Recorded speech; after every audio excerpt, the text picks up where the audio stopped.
Welcome to the Fighting on Film podcast, the podcast all about classic and obscure war movies, from the Normandy landings to the days of chivalry and swords. If it's been captured on film, we're going to try and cover it. I'm Robbie of RM Military History. I'm Matthew Moss of Historical Firearms and the Armourer's Bench.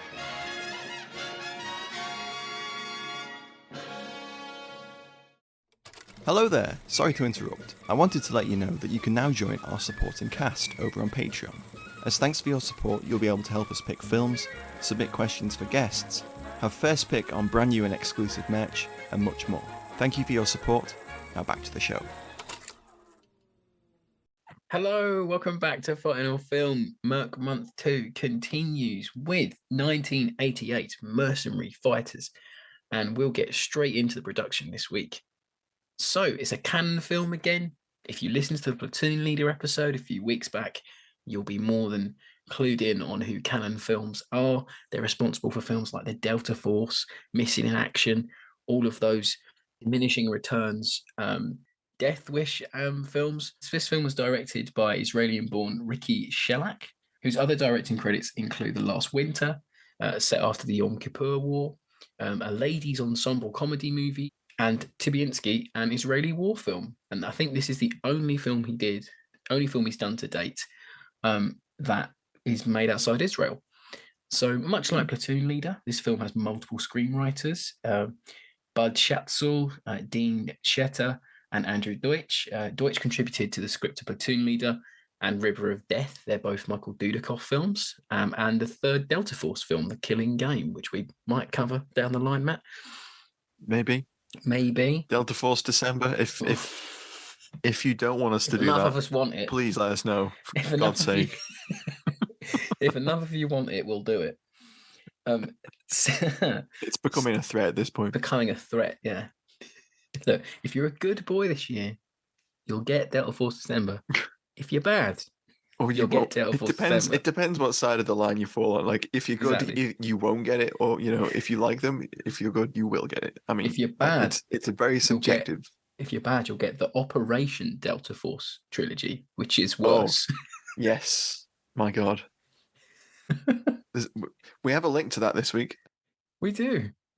So the cinematography for this one is by Daniel Schnur, and he worked on the Delta Force again and 2001's Late Marriage, which was a really big Israeli film. Filmed on location in South Africa in November of 1986, and obviously that was a time of apartheid. So Canon were one of the few companies that would go in and secretly film movies there. But I couldn't find anything else about that. That was just a little tidbit on like a review website. And there's nothing about the budget or box office this week because there's just not a lot on this movie. Interestingly, it was called Freedom Fighters in some markets, and it was released in February 1988 in the US, and it got a video and theatrical run in parts of Europe in 89. In this country, the UK, it was called Freedom Fighters, as the reviews and adverts that I found while researching it refer to it as that. And we have a retro review this week from The Crew Chronicle. Ooh. I know. A regional paper. Interesting. Ages since we've done a regional, because we used to do it as an in-joke, but then it became easier just to get the big papers. If you're not local to the UK, Crewe is a small town near Manchester, if that helps anyone. So the Crew Chronicle... train station. I know, amazing train station. So the Crew Chronicle leads with, on the 25th of Jan, 1989, The Hardest Choice. Green Movie from Canon Video highlights the long-running battle between corporate greed and ruthless manipulation and the rights of voiceless ones who seek only to live peacefully, but happen to be in areas of interest to the steamrollering multinationals. The all-action movie is set in an unnamed African country where a money-minded dictatorship plans to build a massive hydroelectric plant which would wipe out the lands of the Karubu tribe. The tribe's people stage an uprising, and a band of unprincipled mercenaries assent to quell it. But they encounter a nurse who tries to stop their murderous intentions, and soon one of the men finds himself falling for her. He then has to decide which side he's on. Yeah, that's a good synopsis, actually. I mean, that's pretty much it. That is the film. That is it. It is the classic. It's the classic mercenary goes on mission, falls in love with woman, decides being a merc isn't as good as it looks, Yeah. and then switches sides. It's all A plot, and there's a tiny B plot, and that's it. Yeah, There's absolutely nothing probably else for the going best, on. actually. It Yeah. really is. Yeah. Well, just to explain a little bit more about the plot. I mean, you mentioned the NGOs and the hydroelectric plant, but that is all like context It's a proper and MacGuffin. exposition. Yeah, Yeah. at the very beginning in a press conference. Yeah. Where President Lumbala stands up and explains that it's going to really help the country. And then immediately after he's finished doing his press conference, a load of press start going, "But you've killed people in the hills and the valleys around where this is going to be." And he's like, "No, I haven't." And then his general's like, "We have, but it wasn't as bad as you think it was." Yeah. And the journalists are unsurprisingly not convinced by No, this. they're like, really? I smell bullshit. Yeah. Yeah. And then the plot kind of just goes in a straight line from there, doesn't it? It really does. And we have some one-word review this week. Last week was a bit of hit and miss if we were going to get any because no one had seen Universal Soldier. Maybe more of you have now. Sorry if you had to subject yourself to it. But this week is kind of no different. We get some funny one-word reviews. So Carl Glover goes with Reb. That'll come clear in a minute.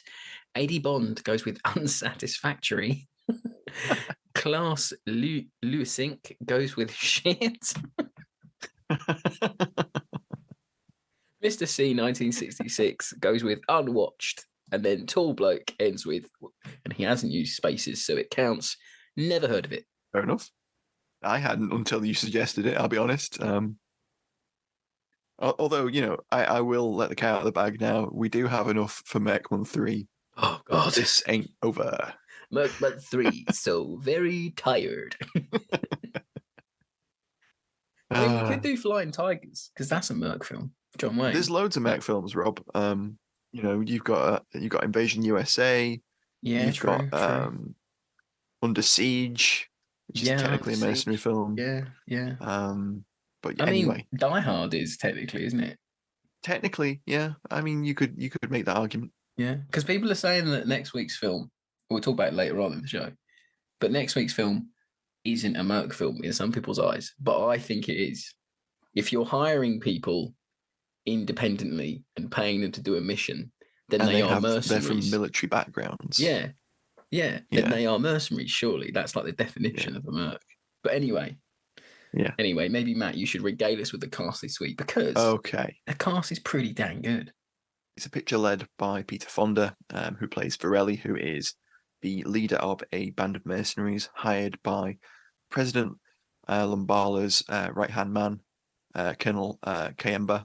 And essentially, there's a band of mercenaries, and then there's a few ancillary characters. So Peter Fonda, his earliest credit within the sphere of war movies and that kind of thing is 12 O'Clock High, the series in 1964. He was in an episode of that. Obviously, his early work, he's best known for being in Easy Rider in 69. Yep. He was later in Killer Force with Telly Savalas in 76. Watched that this week.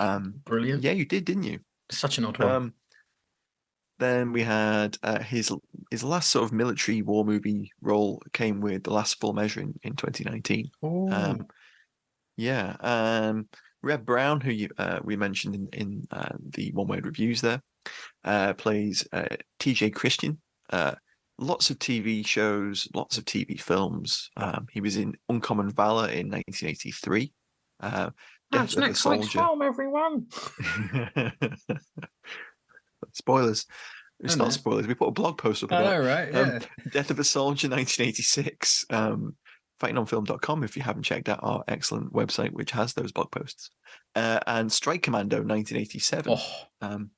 But I think perhaps his best film was Robo War 1988, which I shared the trailer with Rob earlier, and it looks insanely good. Yes, it does. It's essentially like a Predator ripoff. Yeah. But it's a robot, not an alien. Oh, it looked insane.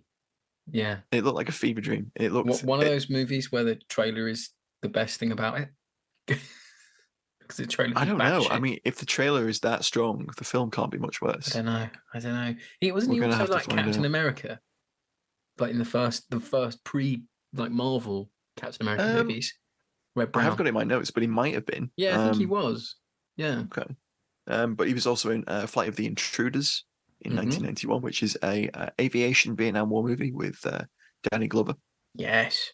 which is, I think, one for the future. Then we got Ron O'Neill, who plays Cliff Taylor, who is the helicopter pilot for the mission. And he was, of course, Priest in Superfly and Superfly TNT in 72 and 73. He was Commander classics. Thurman. Yeah, exactly. He was Commander Thurman in The Final Countdown in 1980, the hyper unusual sci-fi war movie mix in which an aircraft carrier goes back in time Yeah. and almost prevents Pearl Harbor. Part war film, part naval propaganda. It's amazing. Yeah, it is. He was also in Red Dawn, and he was in an awful lot of US TV as well. Another recognizable name would be James Mitchum, who was, of course, Robert's son, and he plays Wilson Jeffords, one of the two Jeffords brothers in the film. Yes. His first war movie credit was The Victors in 1963. Followed that with In Harm's Way in 1965. Ambush Bay in 66, which looks like a solid look at the Philippines in World War II. It's kind of like a team of Marines going to try and help the Filipino resistance. Mickey Rooney in that one as well. Is he? Oh. Yeah. Yeah, you almost bought the DVD the day. I did. Yeah, I saw it on the shelf. I was you? like, have I got that at home? And I forget what ones I've got. So I end up leaving them and then lamenting. He was in The Leathernecks in 1988, which was a Vietnam War movie. And then his final kind of war movie appearance was in The Fatal Mission, 1990. Not The Dirty Dozen Fatal Mission, but another one. I got excited too, Rob. I know. We got Robert I think it's Dokui. Yeah.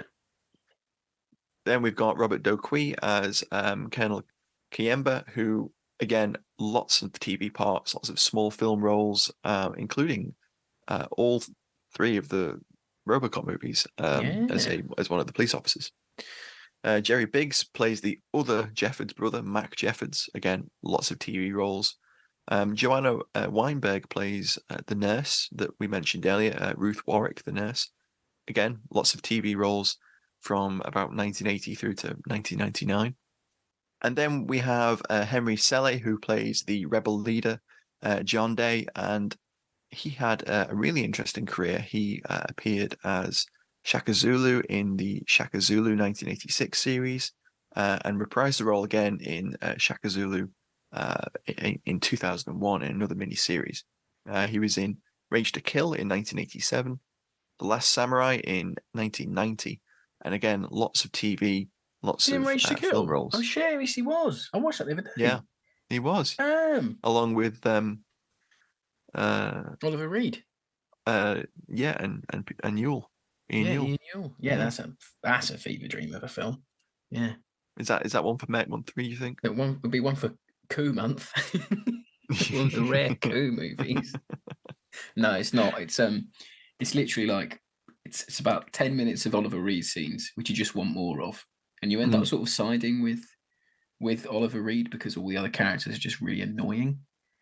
Like the plot of it is, I've gone off on a tangent, but the plot of it is a race car driver, like a drag car driver, infiltrates an island where a coup's going on to save his brother. Yet somehow he's like an expert in firearms and martial arts, but they never explain how this race car driver can do all that. And he instigates a counter coup with an embedded CIA agent. But there's a Russian missile base as well, and there's just so much going on. How is this not one for us to cover? Maybe like Coup Christmas. Oh my god, that does sound crazy. Then we've got Graham Clark as Wachinski, who appeared in an episode of The New Professionals. Oh no, less said about that the better. He also appeared in the Fatal Mission in 1990, which I mentioned earlier. He was also in Red Scorpion in 1988, and he was Gennaro in The Wild Geese in 1978. Yay! Nice Wild Geese reference. Mm. Robert Whitehead played Pardo or Pardu. He was also in Shaka Zulu, the 1986 series. He was in The Hostage in the same year. He appeared in Operation Delta Force 2 Mayday in 1997. Yes, got that on the shelf. There's that Operation Delta Force link. And of course, he was also the Iraqi colonel in Bravo 20 in 1999. Wow, classics If you this haven't week. caught our episode on Bravo 20, definitely want to go back. Yeah, Head to fightingonfilm.com, put it in the search function, it'll pop right up. loads of classics being mentioned this week. A really good episode. And that essentially rounds out cast. There's a few ancillary characters around the edge, but they don't really do much. And even some of the main cast don't really have a lot to do in the film. It's classic canon getting in names and then barely using them. Yeah, James Mitchum has about 4 lines. Yeah, he really does. Even Ron O'Neill's not used until the end very much.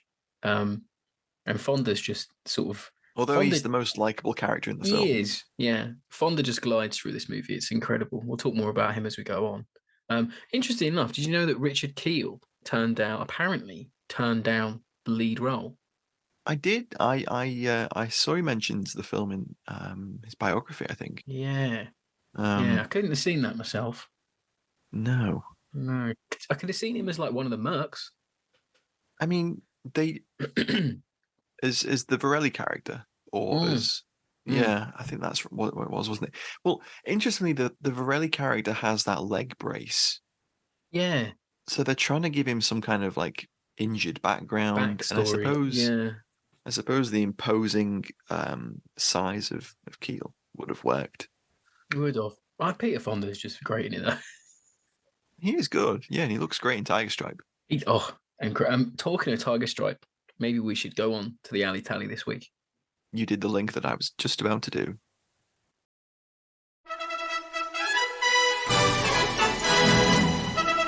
It's time for Alley Tally on Fighting on Film.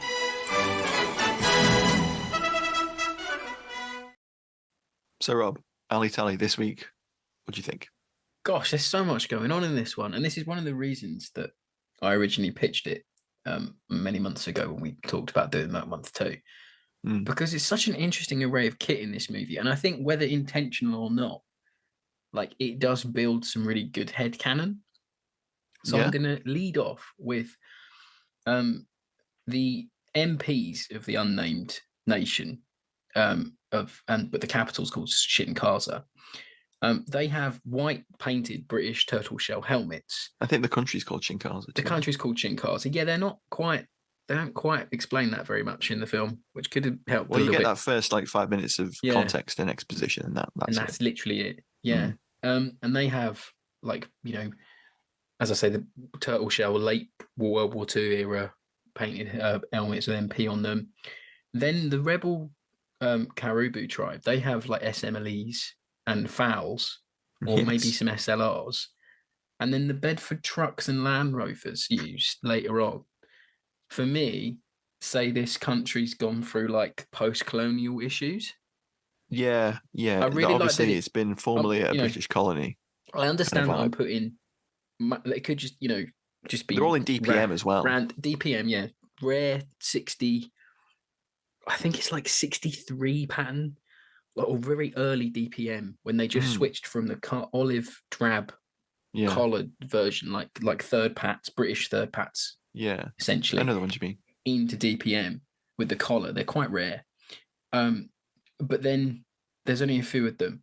But I'm putting a lot of headcanon into this canon film. I know I am. But I like that. But yeah, the SMLEs are lovely to see. The one that the Caribbean leader uses has its magazine cut off missing. If you noticed that. Yeah, I noticed that. Yeah, that was cool. There's one number 4 in there as well. Like when he gets shot, spoilers. That one of the guys that comes to like carry him off has a number 4. I like that. And then they have like Berthier carbines and labels at certain points. So it's Do you just know it's what? such. There's actually a Long Lee in there as well. Is there? Gee. So in the final battle, when there's that guy with the GPMG, the FN mag, he's Yeah. firing into like the tree line. A dude runs up behind him with a very long rifle, Oh puts gosh. it against his back and fires like point blank range. Yeah. That is I think it might actually be a charger loading Lee Enfield, like Wow. Long Lee. Yeah. So there's just Which so much going on, yeah, and obviously filmed in South Africa, so there's just going to be a random amount of weapons going around. I'm sure they were quite limited in what they could use. And we'll talk about more about the mad array of weapons the Mercs yeah. use. But I really liked that. It really gave the film some really cool. It just elevated it. It made me think a lot more about post-colonial Africa and how all those weapons are just sloshing around and they get used Mm, by who they get used by. I just thought it was really interesting to mention. mm. Just that I'd really like that. Yeah, go on, Matt. Your turn because there's so much in this alley tally this week. Oh, in terms of weapons, it's insane. Like I mean, we mentioned SMLEs and Lee Enfields. There's actually I looking at the ambush towards the end of the film, Yep. and where they ambush the column and blow up those beddies. Um, there's like one or two dudes running around with Martini Henry carbines Yeah, there is. as Yeah. well, and that's kind of, I mean, it makes complete sense. It was filmed in South Africa, Yep. so there's lots of this sort of stuff floating Milling around there. about. Yeah. But in terms of other like really cool, interesting stuff that turns up, Peter Fonda's character Varelli is cutting about with a really overpowered OP rotary shot It's grenade amazing. launcher. Yeah. So you're introduced to this, and they're in the back of a helicopter chasing some rebels, and they go into a cave, and he fires just like 2 rounds out of this 40mm grenade launcher, and it entirely destroys the hillside. Like it's They're huge. it's like the grenades going off in Windtalkers. It's Yeah, amazing. it is. And it seems to have like variable yield because like later in like the scene where they're in one of the villages, he fires it at a like a little hut, and it Yeah. just sets it on fire. Yeah, it's great. Like, 5 minutes before, we've seen it destroy a hillside, Yes. and then next it's just setting the building on fire just enough for the stuntman in a gel suit to come like flailing out of the It's great. building on fire. But that's a Milcor MGL, which nice. is at the time was a very new piece of kit. Only sort of came onto the market in about 83, 84. So this film was right. made in 88, so it's brand new. And it also has one of those really cool Armson OEG red dot sights, which is, it's not like a true red dot sight. You can't see through it. It just projects a red dot. It's that one that Ian Newell had in I get it. Wild Yeah. Geese. Yeah, it tricks It's the you into one thinking where you're seeing it. it tricks you to seeing a red dot because you've got both eyes open. You're looking at the sight. There's nothing to see through the sight. It's just a red dot projected, and your brain fools you into projecting a red dot. I mean, he never uses it on your targets. He never uses it, but it's on there, and they've apparently sold with them, which is really cool. I like the simulated recoil that Peter Fonda does. It's really good. I love the simulated pistol recoil that Colonel Kayimba does with the pistol. He's like when he it's like throws his arms it's a up in bit the air. Superfly, isn't it? Like shooting a big. Yeah, No, he's not the same dude that played Superfly. It was in Superfly, but it's that very like police style shooting. You know what I mean? Yeah, like it's like 80s revolver teacup. That's it on the revolver. It's great. It's just a little 38. It's not like a 357 Magnum or a 44 Magnum. It's not exactly like it is though. Day Harry, but yeah, he is. It's great.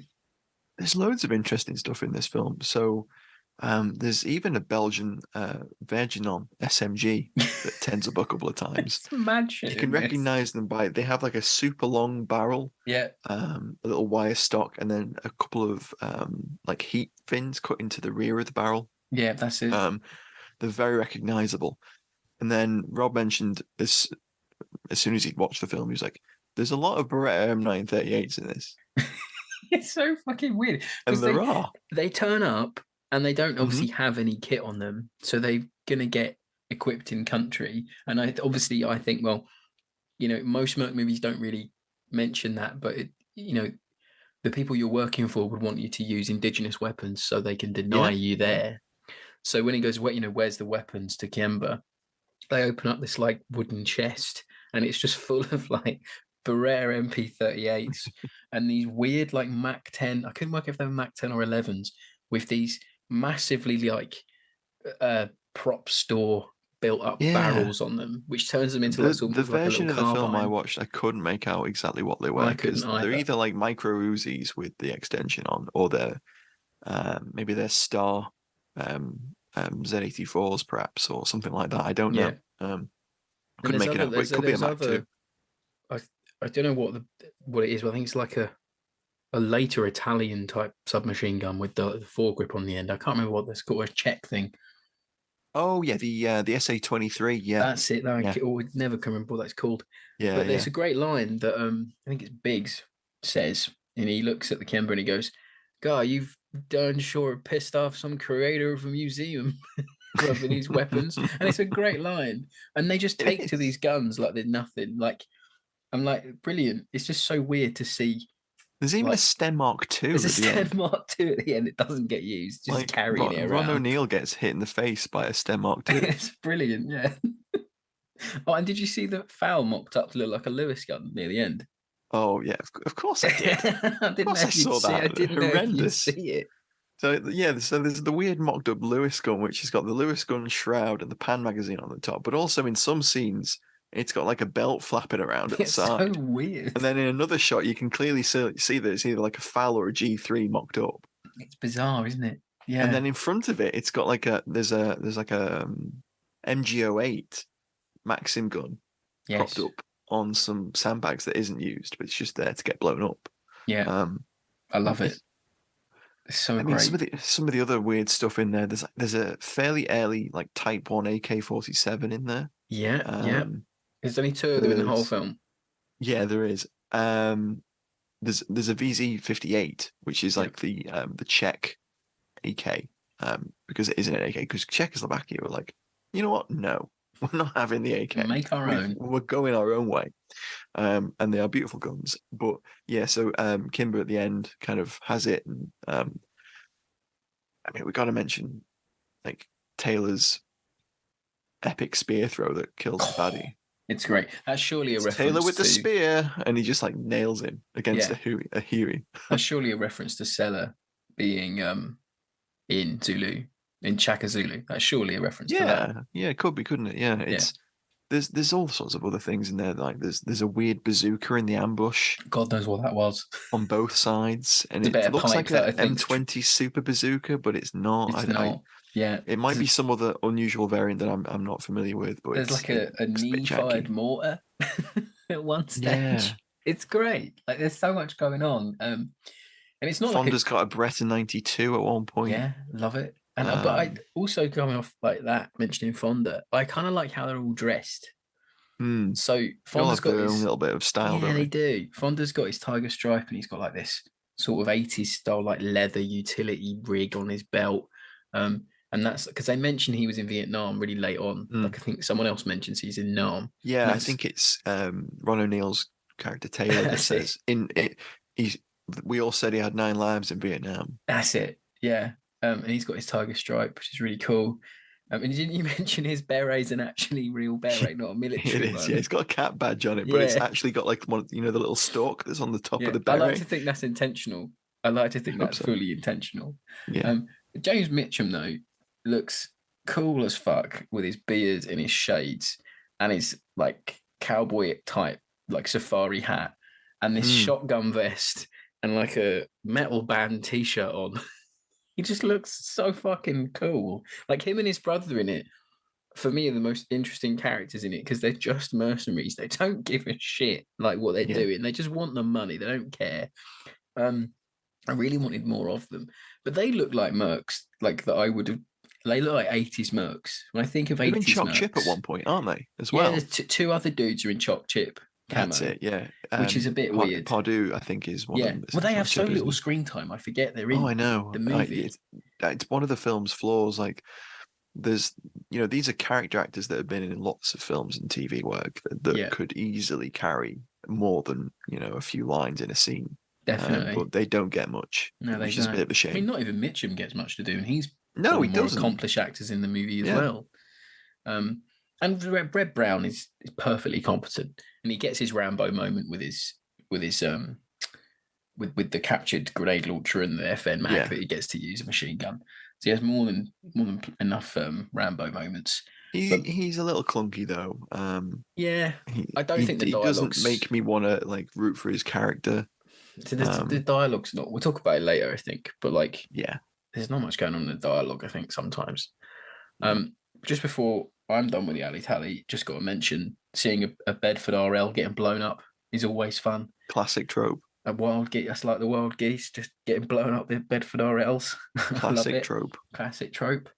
And we have Land Rovers and there's a Mutt Jeep in there that get blown up too, which is quite cool. Is that what does the nurse drive? I think it's just like a 80s Jeep. Is it a Toyota? It might have been. Not sure. Really. Anyway, I was Bedford blind, so I know. Yeah, I was too busy being, in awe of the sheer plethora, an insane amount of random stuff that turns up. It's so good. Yeah, that's why that's one of the reasons I love this movie, because it's just unashamedly random with its weaponry. It truly is. Going from a Sten Mark II to a mocked up Lewis gun to a Milcor. Robert Mitchum absolutely a Virginon laying fire down with a parafoul at one stage, which is so cool. Should we move on to favourite scenes and we can talk about some of the set pieces? I think we should.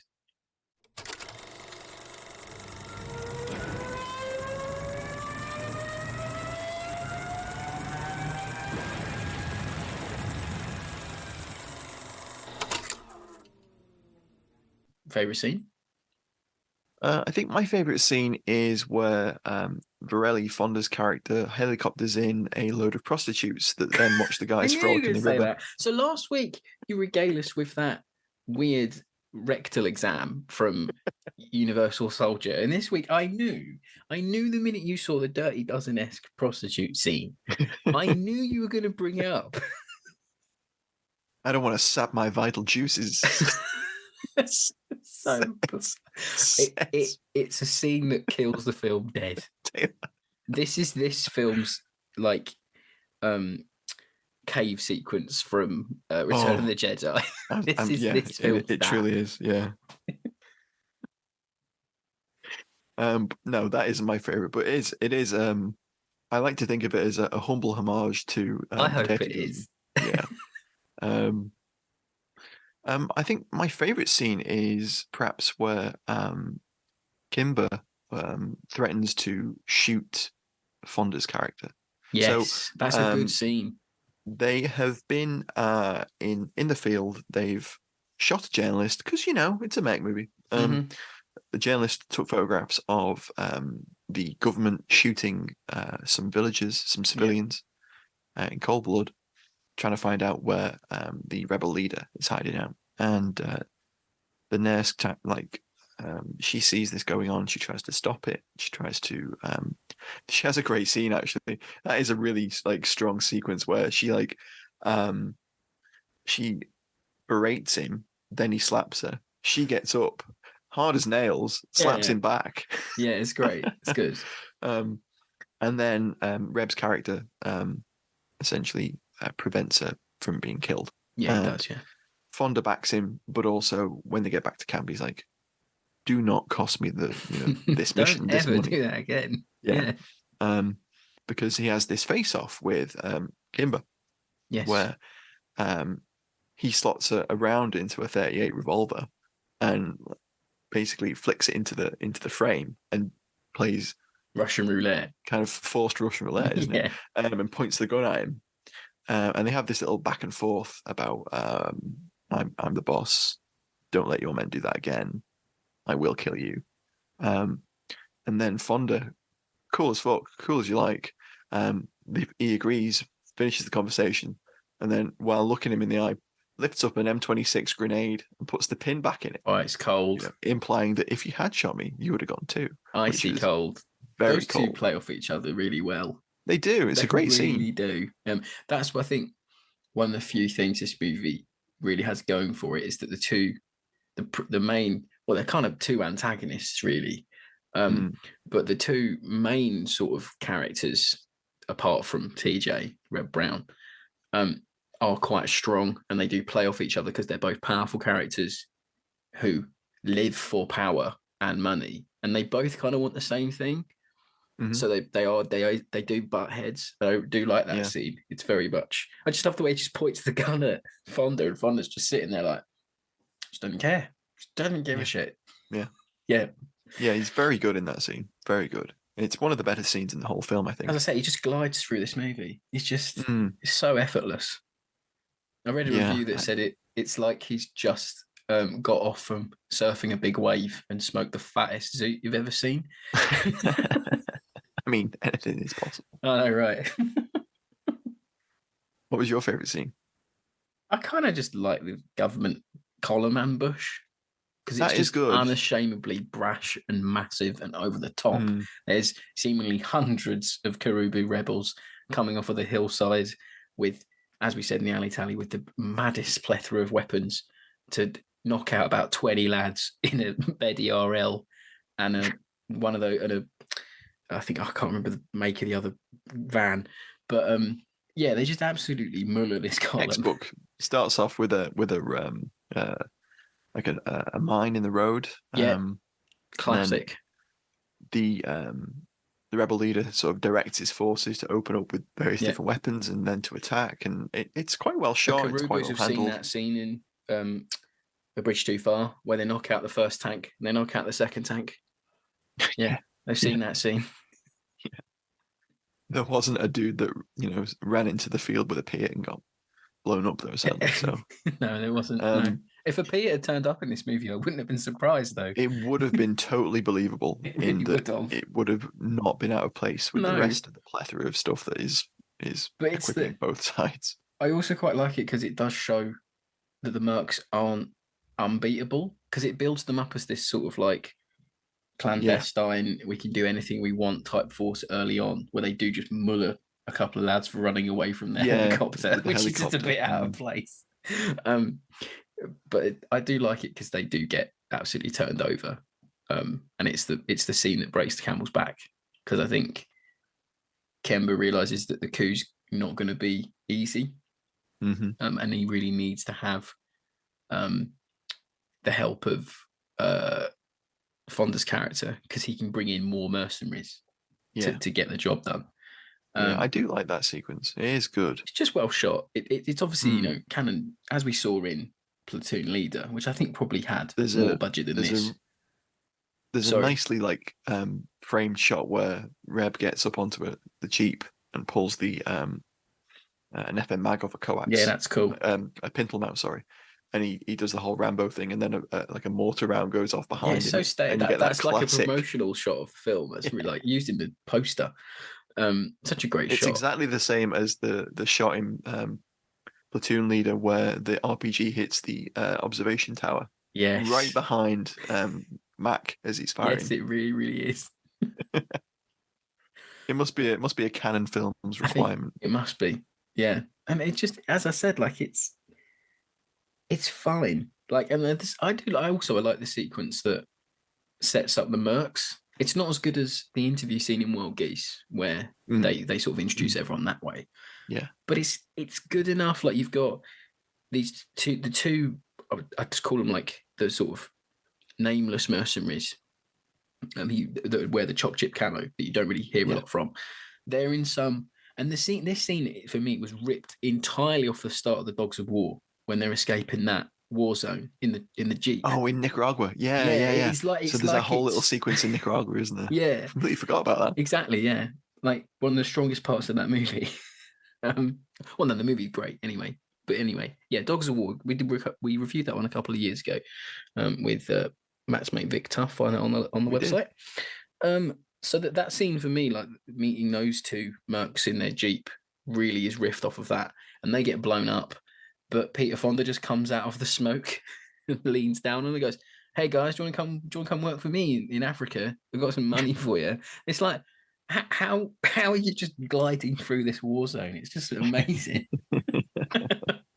And then you've got like TJ and Ron O'Neill's character, they're living almost together, like, or Yeah, they're in business there's kind together. of like there's like I suppose like there's a friendship there, but there's also a sort of It just sets up um their bond for later in the movie. yeah, there's a Yeah, bond, and there's an almost like mentory type that's it. feel to Yeah, it, with Reb uh being the younger of the yeah, two, and um Taylor comes home yeah. and Because it kind of like also, tells him they've got the job, brings him along, kind of thing.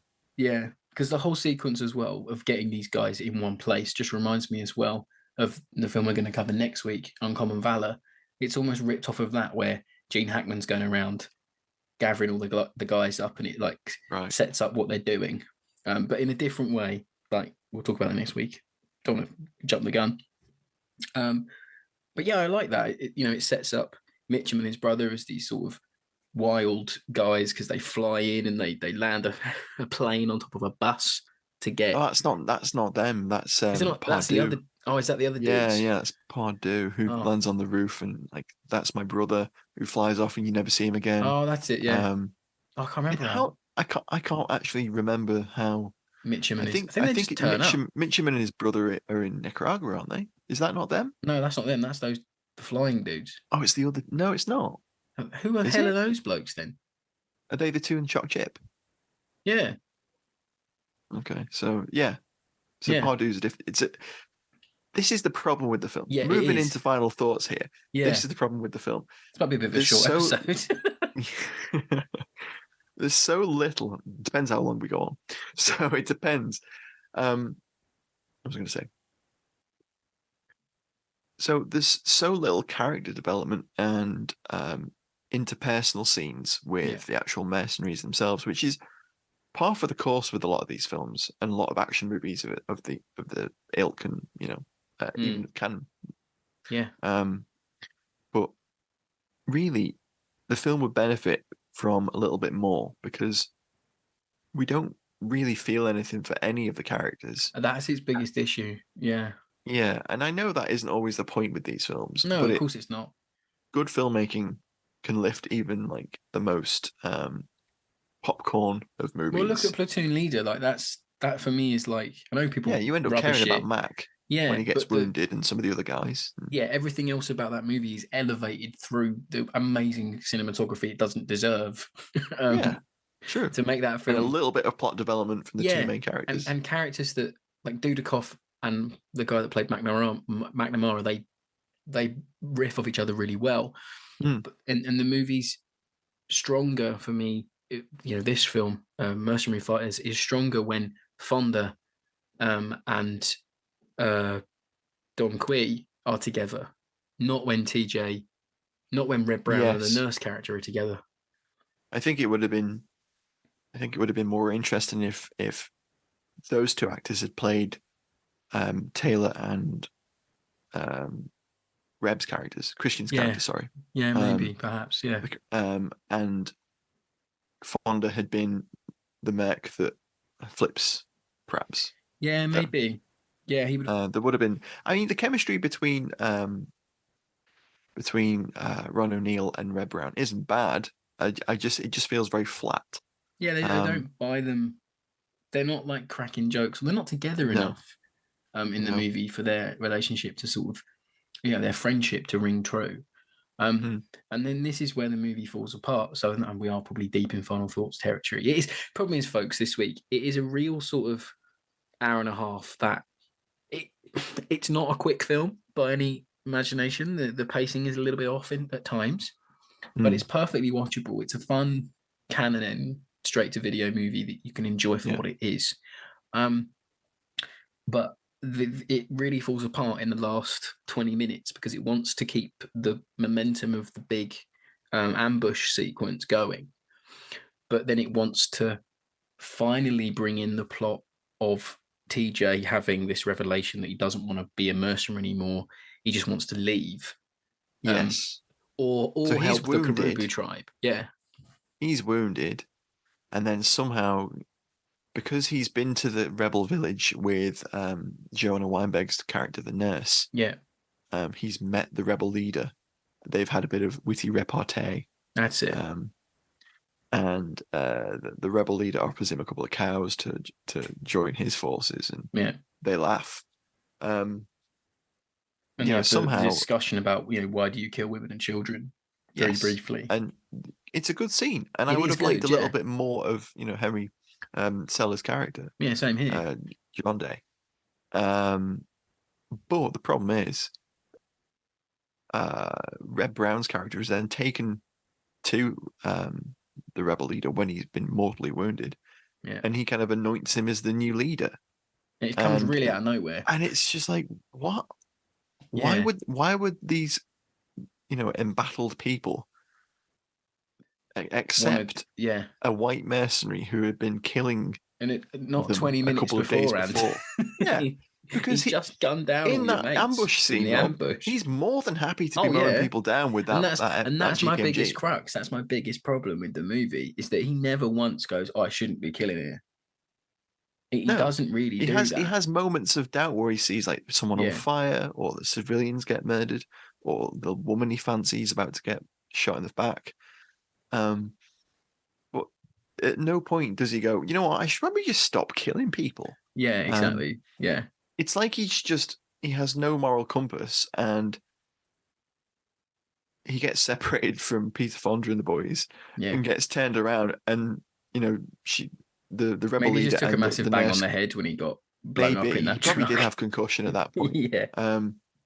Just kind of turn him around and point him in the direction of the mercenaries. Yeah, exactly. It's a bit let him go, and he just carries on killing people.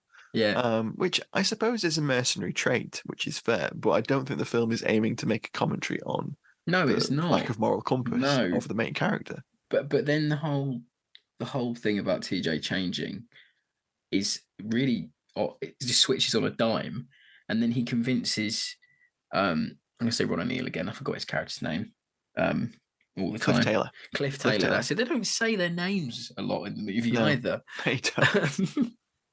Which isn't. I know they don't do it in movies very often, but sometimes I didn't know that the brothers were called the Jeffords. I had no idea until I looked at the credit list. So I kept getting the two confused because they look very similar and are dressed quite similar. Anyway, but the whole thing of TJ won't leave without the nurse, or he wants to get the nurse because he's worried. He's worried about her. Yeah. She's been captured by. That's it. The mercenaries. Yeah. It's confusing, right? So he then asks CJ to take the helicopter to go and get her. So CJ's just prepping the helicopter. After the big ambush. Taylor's prepping the helicopter. Reb Brown is CJ. Reb Brown is CJ. Sorry. My God. Yeah. So the helicopter's being prepped by the helicopter pilot man. Okay. I'm going to explain it like you're not confused. Explain like I'm 5. Right? You're doing well. Right. So then Mitchum and his brother come over, and they're like, "What are you doing with the helicopter?" And he's like, "Oh, I'm just taking it out for a spin or something." Yeah. And they get really angry and start beating him up. Like, you can't take this helicopter. And I'm sitting there like, what the fuck do you care? Like, you've just done your mission. You're having a bit of a rest in between firefights now, lads. There's no motive that's been established, so it's not they like don't even know that TJ's alive. No, and they haven't overheard a conversation because they're like, "Oh, are you going to go and find your friend?" I'm like, "Yeah." Well, why would you attack him then? Why'd you? Yeah, but it's like there's a scene missing where Fonda goes, "Look, he's with the Karubus now. Look, I saw them with him." It's like there's a little missing sequence where someone sees him with them. Like, and probably not even in the script ever, but it feels like there needs to be a little bit where, because Fonda knows the score now at that point in the movie. Fonda knows that Kiemba is planning to overthrow the government himself with the army and instigate a coup. So Fonda's like, "Hey, we could get in on this and just make a load of bank, lads. Like, what do you think about it?" But that comes after.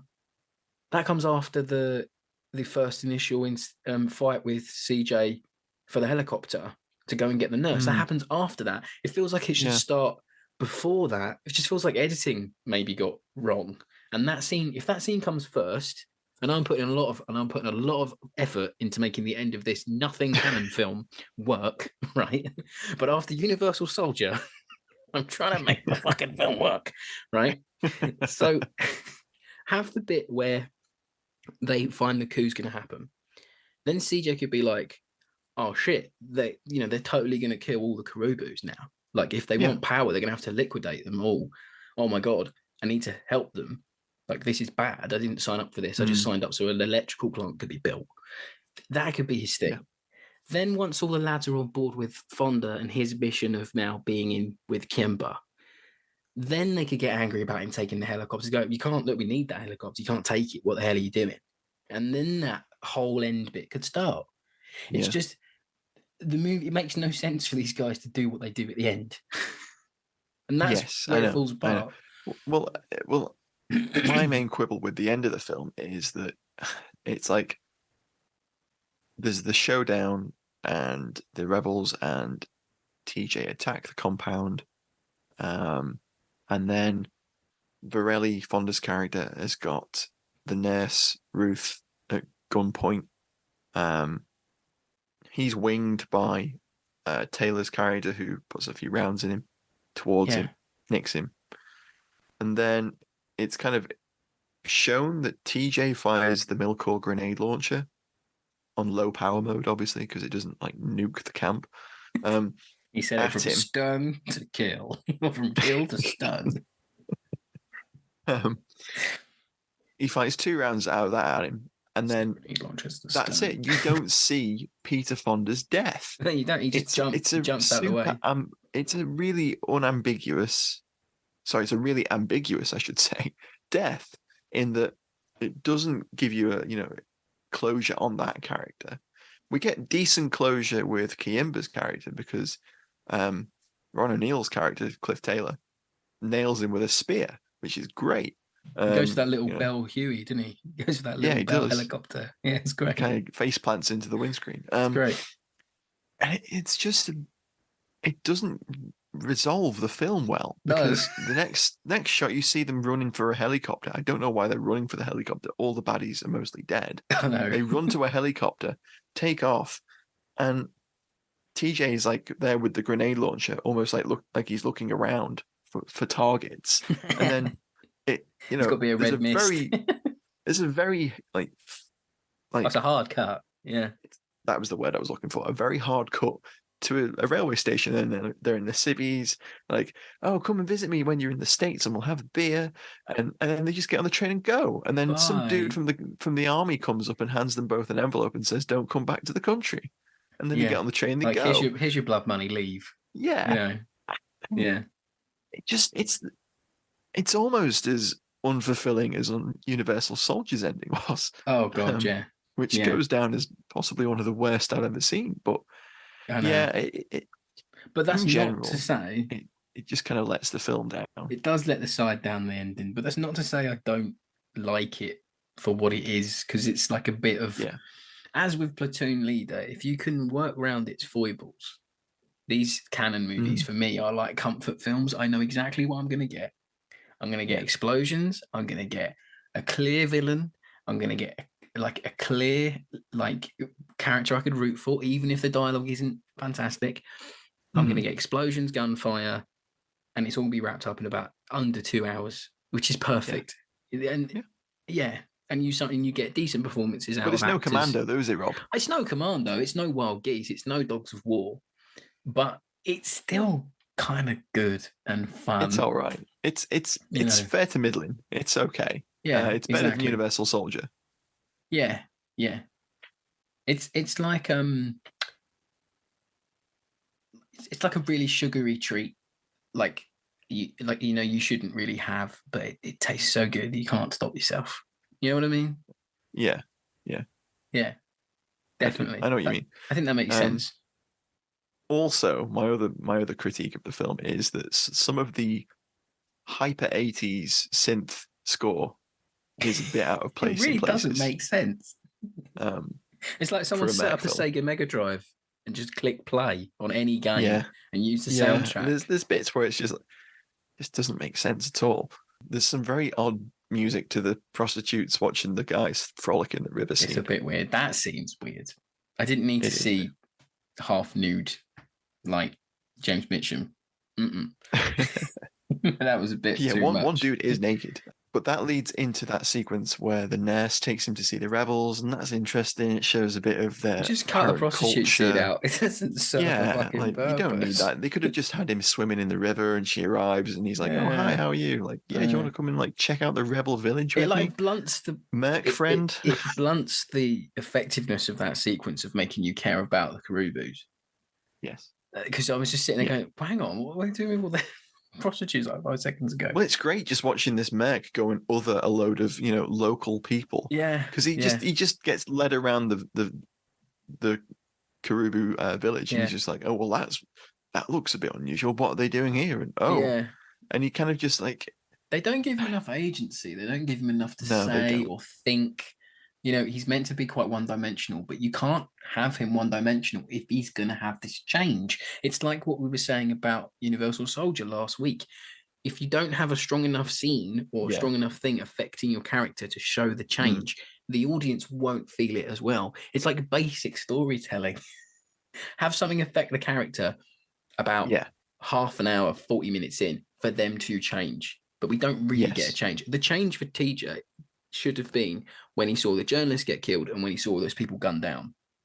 And it almost kind of begins there, but it doesn't have the big flip change because of the dialogue that comes later on, which shows that he isn't that bothered. No. I'll pick up a Beretta and start going ham on some lads. And there's a kind of an issue where he encounters with the nurse again at the railway station. She's having like trouble with a customs dude about some medical supplies. Yeah. And he's all pally with him. Yeah, I know, right? He threatens another, person in this country with a revolver, which is exactly what he's been doing every time she sees him. He's been pointing guns at people, civilians. And this time she's all like, "Oh well, gee, thanks for your help getting, sorting that out for me." Let's flirt in the next sequence we see each other. Yeah, and that's it. It's her character. She's perfectly competent, the actress, Joanna Weinberg. Oh, yeah. That's the thing. It's annoying that the cast is completely competent. The script just lets itself down. Exactly. Yeah. But anyway. And I think on that note, I think we've exhausted Mercenary Fighters. Yeah. Much like probably many copies of Mercenary Fighters on VHS now. It's very exhausted. And you can find this one online if you search hard enough. I think it is out on DVD as well. Yeah, it's very hard to get on DVD, actually. It's one of those ones. I believe so. It's quite expensive, but it is out there. It's out there. And talking of films that are hard to get on DVD, next week's film is 1983's Uncommon Valor. And a little fun fact for you FOF listeners out there, if you're still listening, that movie was only put onto DVD in 2017. What? I know. A Gene Hackman movie. Yeah, bizarre. Don't know why. Only on DVD in 2017. I've been trying to source a copy for this next week's episode, but I'm going to have to rent it on Amazon because it's just easier. But yeah, that is another Reb Brown film, and where he's joined by Gene Hackman and a few other famous faces, including a young Patrick Swayze. But yeah, great cast. I love that film, so I'll be really interested to talk about that one with you. I actually haven't seen it, so I am looking forward to it. You haven't seen Uncommon Valor? Oh, it's great. And it's in that wonderful genre, that sub-genre of NAM films that are about going back and rescuing POWs. Now, I won't talk any more about it because I might ruin it for the listeners. But no, I love that film. It's so good. So next week, Uncommon Valor. Join us again for Merc Month 2 as we continue. And we'll catch you next week, folks. And don't forget to leave a like, a review, a share, or whatever you're listening on. And you'll hear us again soon. Thanks for listening, everyone. Bye. Bye-bye.